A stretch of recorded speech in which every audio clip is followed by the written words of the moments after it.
Saya dulu tinggal di Riau. Jadi tes ke Mesir itu adanya di Medan. Saya dapat info tes ke Medan itu dikirim kawan saya dari Medan pakai pos, pakai surat. Mat, ada tes ke Mesir tapi kau mesti ke Medan. Suratnya sampai hari ini jam 5 sore. Pendaftaran terakhir besok jam 8 pagi. Dari Pekanbaru ke Medan 12 jam. Saya langsung naik mobil, saya langsung ke Medan. Pagi itu juga saya ikut tes. Sampai saya ke IAIN, saya bilang saya mau daftar Pak. Kata yang jaga tuh, kau dari mana? Aku dari Riau, saya bilang. Ada keluarga kau di sini? Ada. Kalau nggak ada kau tidur di rumah saya. Orang yang menerima itu namanya Tohar Bayoangin. Baik orang. Maksud saya 28 tahun yang lalu mencari info itu pakai surat. Saya kirim surat ke kawan saya di Medan. Kalau kau dengar ada info ke Mesir, tolong kasih tahu aku. Sekarang bisanya ada orang nanya gimana ke Mesir. Ini kuajari ya cara mencari. Ini kuajari kalian. Beasiswa ke Mesir tahun 2026. Langsung keluar infonya. KPB PTKI Mesir, Muhammadiyah ada, jalur NU ada. Begitu mudahnya untuk menuliskan. Kalau mau nomor orang juga melalui alumni yang memberangkatkan, hubungi nomor kontak ini. Orang Jambi, tapi dia ngurus semua orang. Tinggalnya di Jakarta. Catat nomornya baik-baik. 0851 4306 5693 0851 4306 5693. Karena kemarin tahun 2025 kemarin terjadi agak kesulitan ngurus visa di kedutaan Mesir di Jakarta karena pertukaran pegawai. Tapi abang ini yang punya nomor nih namanya Bang Sami, laki-laki. Tolong jangan menelpon dia jam 12 malam, marah bininya. Insya Allah dia, kalau ada jalur lain, mana tahu nggak ada kenalan lain, hubungilah ini. Nah, itu cara kalau mau berangkat ke Mesir. Tapi yang paling penting Bu, tanya dulu yang mau berangkat ini anaknya atau ibu. Kalau yang mau berangkat ibu, bagus ibu aja yang berangkat. Kalau kami dulu memang kami yang mau berangkat. Karena kalau anak gak mau berangkat, ibu berangkatkan juga.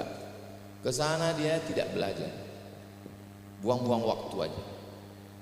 Nah, itu tekankan dulu yang pertama. Oke, saya jawab pertanyaan yang kedua. Apa kontribusi alumni Al-Azhar untuk Indonesia Emas 2045? Ada 3 islah. Yang pertama islahut tarbiyah. Islahut tarbiyah itu memperbaiki kualitas pendidikan. Tidak ada kualitas pendidikan yang paling hebat di dunia ini melebihi Al-Azhar. Kalau nggak percaya, jangan tepuk tangan dulu, tunggu. Kalau nggak percaya tanya sama alumni Jerman sama alumni Australia. Cuman Al-Azhar kan?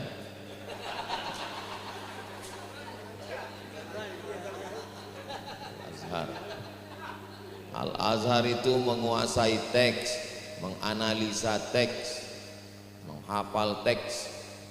Nah, jadi islahut tarbiyah pertama, tidak mungkin muridnya berkualitas kalau gurunya kosong. Saya mengajar mata kuliah studi teks tafsir dikasih oleh Profesor Doktor Wakil Rektor. Ustadz, ajar tafsir, kata dia. Apa aja tafsirnya Pak? Tafsir Abu Ja'far Ibnu Jarir At-Tabari, tafsir Fakhruddin Ar-Razi Mafatihul Ghaib, tafsir At-Tahrir wa Tanwir, tafsir Abul Fida Ismail Ibnu Katsir, tafsir Ad-Durrul Mansur fit Tafsir bil Ma'sur. Saya bawalah kitab-kitab itu, masuk di kelas, saya tulis di kelas, Ja'a Muhammadun, Ra'aitu Muhammadan, Marartu bi Muhammadin. Saya suruh kasih garis sama anak-anak, coba kasih baris. Yang betul ngasih baris cuma 3 orang. Suruh ngaji tafsir ke anak yang nggak bisa membedakan mana fa'il, mana maf'ul, mana jar majrur. Saya bilang ini kalau saya teruskan 2 kemungkinan, kalau tak aku gila, kalian gila. Al-Azhar sudah mengirimkan alumni-alumninya untuk mencerdaskan anak Indonesia dengan islahut tarbiyah. Maka kalau mau memasukkan anak, masukkanlah anak ke lembaga pendidikan yang dipimpin oleh alumni-alumni Al-Azhar, salah satunya Al-Ghazi.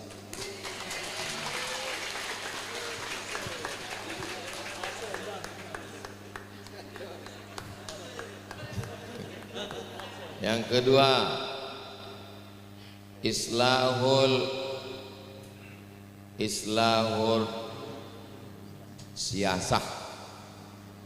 Karena mau nggak mau orang Islam mesti punya kekuasaan.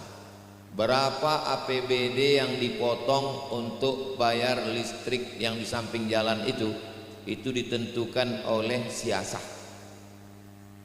Makanya alumni Al-Azhar itu bersiasah. Salah satu alumni Azhar yang bersiasah TGB sampai ke level gubernur.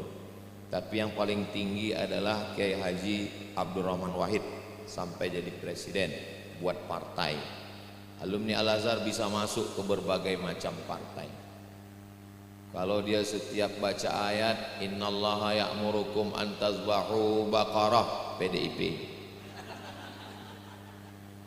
La taqraba hadhihi syajarah, Golkar. Wan najmi idza hawa. Tapi jangan kelahi. Artinya kau duduk di partai apapun, yang penting kalau kau duduk di situ perjuangkan APBD untuk pondok pesantren. Satu santri 250.000 dapat santunan. Kabupaten Kutai Kartanegara. Enggak pusing pondok. Kenapa? Diperjuangkan. Siapa yang memperjuangkan? Kiai melalui politik. Kalau sanggup mencalonkan diri, maju. Kalau enggak sanggup, jadi penasehat spiritual. Sehingga bisa membisiki. Tapi jangan kelahi antara kita. Siapapun yang menang di antara calon ini, kau damping ini, kau damping ini. Yang penting Al-Azhar berada di situ. Mahmakhtalafna fil qaul ittafaqna fil ful. Islahul iktisad. Yang ketiga, islahul dakwah. Selama ini kalau sudah dakwah ini pengajian, tabligh akbar. Al-Azhar tidak begitu. Al-Azhar mulai berkualitas. Pak Bupati, ada pengajian di kantor ini? Ada. Hari apa? Pagi Jumat. Boleh kami MOU? Dia memang jam segini kuat sendiri mic-nya. Boleh kami MOU, Memorandum of Understanding between OIAA dan Pemda? Boleh. Jumat pertama tahsin, Jumat kedua tahfiz, Jumat ketiga tadabbur, Jumat keempat dakwah ammah. Jadi jangan hanya ceramah. Jamaah ini dicerdaskan dengan ngaji. Alumni-alumni Al-Azhar ini di setiap kota sudah memegang 3 islah. Islahul tarbiyah, islahul siasah, islahul dakwah. Kalau 3 ini diperbaiki, insya Allah Indonesia akan baik ke depan. Dan ketiga islah ini bergabungnya di dalam islah 98. Wallahu a'lam bishawab. Syukran. Masih ada satu lagi, Ustaz. Bagaimana membangun kolaborasi antara ulama, akademisi, pemerintah, diplomat, dan lembaga pendidikan agar mampu menjawab persoalan umat? Memang kalau udah siang habis makan siang begini emang. Kadang lupa kita pertanyaan selanjutnya.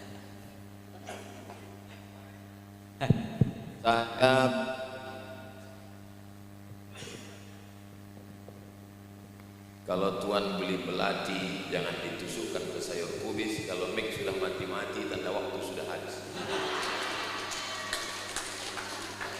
Saya pergi ke kedutaan KBRI Maroko di Rabat. Sampai di KBRI itu, saya tengok ada bule, rambutnya biru, rambutnya pirang, matanya biru. Terus dia ngomong ke saya, bonjour, kata dia. Di Maroko nih, bonjour itu artinya selamat pagi. Saya bilang, je ne parle pas français. Saya tidak bisa bahasa Prancis. Terus dia bahasa Arab, kaifa halu? Saya heran, kok boleh bisa bahasa Arab? Saya bilang, ana bi khair. Min aina anta? Kau dari mana? Dia bilang, ana min Rusia. Dari Rusia. Kaifa tata'allam al-lughat al-arabiyyah? Ana ata'allamu al-lughat al-arabiyyah fi jami'ati Moskow, syu'batil lughatil arabiyyah. Saya belajar bahasa Arab di Universitas Moskow, jurusan bahasa Arab. Jadi di Moskow, di kampungnya Vladimir Putin, itu ada jurusan bahasa Arab yang diisi orang yang akan didudukkan di diplomat nanti. Jadi alumni Timur Tengah mengajar bahasa Arab di Universitas Moskow. Jadi jelas alurnya. 5 diplomat di Maroko waktu itu, sama duta besarnya, sama atase-atasenya, satu pun nggak ada yang bisa bahasa Arab. Gimana kita mau berdiplomasi di luar negeri?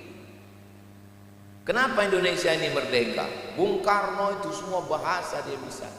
Haji Agus Salim ngerokok dia waktu lagi sidang itu. Kata orang Belanda, kenapa merokok Haji Agus Salim? Tidak beradab, kata orang Belanda. Kata dia, isi rokok ini cengkeh sama daun tembakau. Cengkehnya dari timur, tembakaunya dari Delhi, Sumatera. Gara-gara inilah kalian yang beradab datang ke negeri kami yang tak beradab. Tapi ngomong begitu nggak bisa kalau bagaimana terjemah.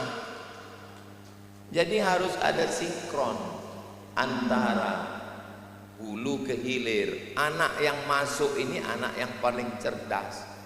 Masukkan dia jurusan bahasa Arab, tapi alumninya nanti ditampung di Kemenlu. Dia jadi duta besar. Itulah jadi Neni Kurniati, calon duta besar. Baru dia bisa berdiplomasi. Sekarang orang kalau ditanya, kenapa kau ngambil jurusan bahasa Arab? Mau menjawab malaikal mungkar nakir, man rabbuka, man nabiyuka. Jadi orang nggak menarik. Jadi mesti jelas alurnya ke depan.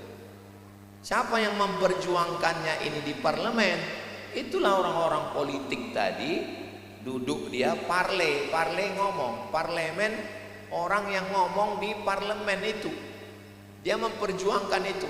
Anak pondok punya kuota jadi polisi, anak pondok punya kuota jadi deplu, anak pondok punya kuota. Barulah dia sejalan. Ulamanya mencerdaskan umat, umatnya cerdas, memilih orang, bahasanya jalan, ekonominya bangkit, politiknya baik. Dan alumni Al-Azhar berfungsi di situ. Alumni Azhar ini dengan segala link jaringannya. Sekarang ini alumni Al-Azhar ini sampai ke kecamatan. Jadi saya optimis alumni Al-Azhar punya peranan untuk Indonesia emas. Jadi kalau ada orang mengatakan Indonesia gelap, ya kebetulan rumah dia mati lampu. Tapi Indonesia terang dengan binuril Azhar, bibarokatil Azhar. Demikian, Allahu a'lam. Kalau kita anggap digital itu sebagai sesuatu yang bid'ah, sebagai sesuatu yang baru yang gak ada di zaman dulu, maka sesungguhnya tulisan juga nggak ada. Tulisan itu nggak ada. Makanya yang menulis Al-Quran itu kutabul wahyi 40 orang. Jadi nggak semua orang tulis. Walladzi ba'atsa fil ummiyina rasulan minhum. Ummiyina buta huruf, minhum dia juga buta huruf, nggak bisa tulis. Jadi menulis itu pun sebenarnya bukanlah sesuatu yang halayak ramai. Makanya dipertentangkan kenapa menerima hadis ditulis oleh Imam Muhammad bin Ismail bin Ibrahim bin Al-Mughirah bin Bardisbah Al-Bukhari meninggal 256. Baru 256. Lalu di mana hadis pada zaman Nabi? Sebagian sahabat memang ada menulis. Contohnya kata Nabi, "Utubu li Abi Syah." Tuliskan hadis ini untuk Abu Syah. Lalu kemudian ketika Abu Hurairah mengatakan orang mengatakan dia paling banyak hafalan hadis, kata Abu Hurairah, ada yang lagi lebih banyak daripada saya, yaitu Abdullah bin Amr bin As, li'annahu yaktub wa ana la aktub. Saya hanya mengatakan bahwa menulis secara umum itu bukan sesuatu yang lazim. Menulis itu baru. Asalnya ilmu itu dengan hafalan. Mereka lebih menekankan hafalan baru tulisan. Nah, baru kemudian muncul tulisan. Dari tulisan tanpa pakai bab. Jadi orang menulis, ya dia tulis saja di samping-samping ayat Quran itu, sampai akhirnya bercampurlah mana yang ayat, mana yang bukan ayat. Bagi yang hafal Quran nggak masalah, tapi bagi yang hafal Quran nggak masalah, tapi bagi yang nggak hafal Quran, yang tidak ayat dia sangka ayat. Artinya orang belum punya metode untuk menulis satu bab tersendiri yang nggak ada. Menulis tidak lazim. Menulis dengan satu bab juga tidak sesuatu yang biasa. Saya mau menjelaskan bahwa sesuatu yang datang setelah Nabi Muhammad dari luar, metode yang baru, itu bukan barang haram. Karena menulis itu juga datang dari luar. Menyusun buku dengan cara tematik maudhu'i itu juga datang dari luar. Kenapa umat ini berani memakai itu? Kenapa tidak mengharamkannya? Karena waktu perang Khandaq itu Amr bin Salman Al-Farisi bertanya, "Ya Rasulullah, apakah kami punya strategi di Persia untuk menggali parit supaya musuh gak bisa nyebrang? Boleh gak strategi dipakai?" Kata Nabi, boleh. Itu menunjukkan bahwa apapun namanya barang luar, padahal itu Persia punya, Persia bukan Islam, boleh memakai barang, metode, cara. Itulah yang membuat kita boleh pakai Facebook, Twitter, Instagram. Ketika kaset masuk, ulama gak masalah. Dari kaset berubah ke flash, ke VCD juga nggak masalah. Dari VCD berubah ke flash disk, dari flash disk berubah ke sampai satu alat itu sekarang. Satu alat itu sesungguhnya 5 alat zaman dulu. Satu handphone itu sekarang itu 5 alat zaman dulu. Di situ ada TV, di situ ada radio, di situ ada kaset, di situ ada CD, di situ ada pengeras suara. 5 alat yang besar dipres dalam satu alat yang kecil. Nah, jadi menggunakan multimedia, dia hukum alat. Alat itu mengikut hukum maksud dari alat itu. Pisau misalnya, pisau sebagai alat. Kalau pisau dipakai untuk motong kambing, pisau dipakai untuk motong kambing, boleh atau nggak boleh? Tengok dulu kambing siapa. Pisau dipakai untuk motong kambing, kambing kita boleh. Tapi kalau pisau dipakai untuk membunuh diri nggak boleh. Jadi hukum alat itu tergantung tujuannya untuk apa. Ini boleh kami pakai streaming ini untuk apa? Streaming dipakai untuk, misalnya kita di Al-Ghazi mengadakan pembacaan kitab khataman Sahih Bukhari. Kita undang Ustaz Luqman Hakim dengan Ustaz Kiai Haji Dr. Muhammad Ikhwani menghatamkan Sahih Bukhari. Lalu kami yang nggak bisa datang dari Riau, ya kami pakai streaming. Mudah-mudahan dia mau memberi ijazahnya. ijazah. Jadi kalau ini arwi sahihal Bukhari ijazatan, zaman dulu arwi sahihal Bukhari samaan. Nah, mungkin kita arwi sahihal Bukhari streaming zooman. Jadi dia sesuatu alat yang baru. Jadi multimedianya tergantung orangnya. Jadi kalau dikatakan ini gara-gara streaming ini anak-anak nggak berkualitas, ya dia alat. Jadi kalau yang ngajar itu guru-guru besar dari Islam ini, metode apapun yang dipakai tetap bergizi karena orangnya memang hebat. Yang nerima juga bisa. Jadi begini, kalau ada orang mengatakan kenapa kualitas alumni pendidikan agama ini jatuh Pak Ustaz? Kok enggak kayak dulu, kayak Imam Syafi'i, kayak Imam Ahmad bin Hanbal, kayak Imam Nawawi. Jadi output keluaran alumninya itu kita nggak bisa mau masukkan kayu rongsokan lalu keluarnya kayu jati. Kalau mau masuk dari awal memang betul-betul kayu jati, baru keluarnya kursi jati. Jadi cari anak kita yang tercerdas, yang kuat hafalannya, yang hebat, masukkan ke pondok, maka akan lahirlah Imam Syafi'i, Imam Nawawi, Imam Al-Buwaiti, Imam Al-Ghazali. Ini anak yang nggak lulus SMP negeri dimasukkan pondok, bandel, diusir, lalu bilang pondok radikal, pondok nakal, pondok. Ya salah orang tuanya.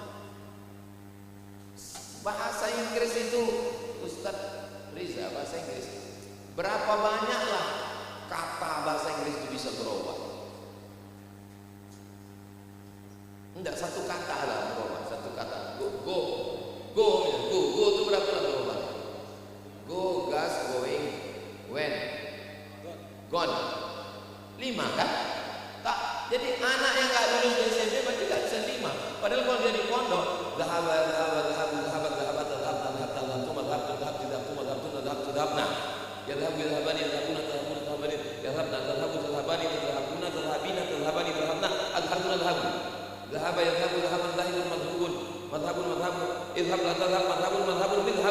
jadi kalau anak nggak bisa 5 itu aja mau disuruh mondok, mati dia. Gila dia. Cari anakmu yang tercerdas, terhebat, masukkan dia ke pondok. Setelah itu ikut tes, maka pulang adalah jadi islah-islah yang hebat. Islah itu contoh model. Contoh model. Nah, jadi kalau apa tadi pertanyaannya? Hah? Digital. Nah, digital itu hanya alat saja. Alat saja. Jadi otak manusia ini kayak batu. Batu itu kalau dia memang batu itu kalau merah rubi. Bahasa Arabnya yakut. Bahasa Indonesianya merah delima. Kalau dia hijau dia apa? Bukan. Kalau dia zamrud, bacan juga. Jadi kalau memang dia batu mahal, dia digosok 2 kali digosok jadi. Tapi kalau batu kerikil habis gerenda, habis mata. Tapi bukan berarti batu kerikil gak ada gunanya. Bisa juga dia untuk bangunan. Kalau dia agak besar sedikit bisa untuk cobek, untuk pecel lele, bisa. Tapi saya mau mengatakan bahwa jangan terpaku kepada alat. Alat ini hanya alat bantu saja. Nah, tapi dalam Islam kita dikenal dengan istilah liqa, muasyarah, sezaman ketemu. Jadi kami ketemu dari pagi tadi sampai siang itu supaya kami yang seangkatan ini bisa langsung mendengarkan hadis-hadis dari sahabat kami, sehingga nanti ketika kami meriwayatkan yang ke murid kami, haddatsana ad-doktor Ikhwan wa akhbarana Dr. Luqman. Apa kata Imam Syafi'i? Idza qara'a 'alaika faqul haddatsana wa idza qara'ta 'alaihi faqul akhbarana. Kalau gurumu membacakan kepadamu maka katakanlah haddatsana. Tapi kalau kau yang membaca kitab gurumu mengangguk maka katakanlah akhbarana. Jadi tetap ada pertemuan. Tapi enggak semuanya kita bisa. Mungkin awal pertama, tapi selanjutnya selanjutnya bisa melalui alat-alat tersebut. Intinya jangan berpedoman kepada alat. Intinya kalau kita menguasai ini, alat itu sebagai hanya alat bantu saja. Saya amat sangat mohon maaf, bukan saya tidak menghormati sahabat-sahabat saya, guru-guru kita semua. Saya mohon izin karena saya mesti pulang ke Pekanbaru. Saya sudah tidak pulang dari hari Kamis, Jumat, Sabtu, Ahad, Senin. Kalau saya nggak pulang juga sore ini, dikhawatirkan istri saya belum buka cabang. Jadi saya mau pulang. Saya mohon maaf kepada kawan-kawan saya, sahabat-sahabat saya. Panjang umur sehat badan, kita bisa ketemu lagi. Yang kabarnya alumni yang ke-30 tahun nanti 1998-2028 itu nanti akan dirayakan 5 September 2028 di tepi Sungai Nil.